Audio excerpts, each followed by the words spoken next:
So what is retinoscopy? This is a very hard skill to learn. I mean, this is hard. First year opto residents are terrible at it. Second year, you're getting better. By the time you're a third year resident, hopefully you're quite good at it. Very useful skill, but the idea is you're using a light and shooting light into the eyes to get an idea of what the reflection looks like in order to estimate glasses prescription. Very useful in people who can't talk, maybe demented patients, and certainly in young children who are pre-verbal. So this is the machine we use. This is called a retinoscope. And a retinoscope is basically just a light, a little beam splitter inside of it that you look through, and you shine this light in your patient's eyes, and you look at the red reflex and how that red reflex moves in order to get an idea of what the prescription is. So here's the theory behind it. Now this is an eye, and if you shine a light into an eye that is in perfect focus, i.e. is not nearsighted, is not farsighted, the light will hit the back of the retina at a single point, hopefully the macula, and the reflection will come back out of the eye, and you can move that light up and down or whatever you want to do. The reflection stays stationary. Maybe that doesn't make sense, so let's try a different eye. This eye is not strong enough. When you shoot light into the eye, it wants to focus behind the eye.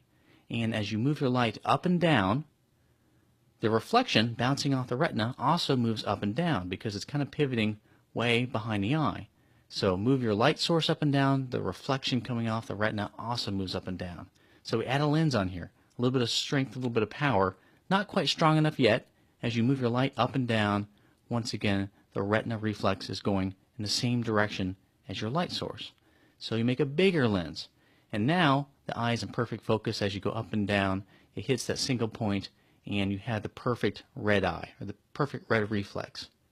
If you put too much power in front of this lens, let's say you hold up a really strong magnifying glass like this, then things want to focus into the middle of the eye, right here in the middle of the vitreous cavity, and your reflection coming off the retina is going in the opposite direction. It's kind of pivoting. There's a seesaw action, and you've gone too far. So using this theory, by holding different lenses in front of the eye, you can play around with the reflection as you move light up and down and hopefully figure out a prescription this way. So, what does this look like? Now here's our light. As you pass in front of the eye, you can see that red reflex back there is the line that you're seeing in the background. It's inside the eye, and it looks a lot like the light source, and it goes in the same direction. So we know things aren't in focus. And it doesn't matter what direction you move your light. In this case, it's always going in the same direction. So that's what we call with movement. So let's hold up a +1 lens, add a little bit of power, and the light, the reflex is still going in the same direction. So we're not quite there yet. You notice that the red reflex, that line back there, looks a little bit thicker than it did before. So it's gotten a little bit bigger, but we still have with motion. Not quite what we want. So that's at a +2. That light's still going with, so it's not quite there yet, but you notice that that red reflex has gotten bigger. So we're getting somewhere. Something's happening.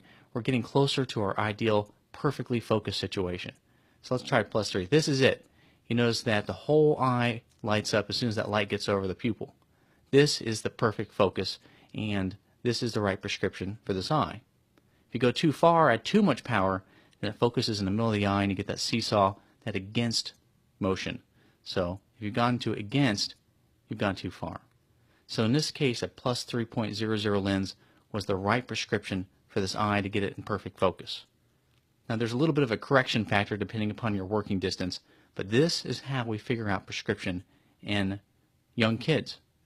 So you have a 18-month-old kid. You're trying to figure out if they are nearsighted or farsighted.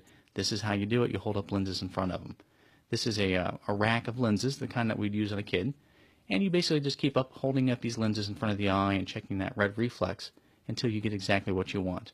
If you have an adult, you can use a lens rack like this, a retinoscopy bar. This is nice in adults because you don't have to constantly switch lenses in order to find the right one. Doesn't work well in kids because kids don't like having this big giant thing in front of their face. They're constantly wanting to grab it. So with kids, you end up using loose lenses. So retinoscopy, an incredibly difficult skill to pick up, but very useful with both pediatrics and with adults. All right, next topic, ocular misalignment.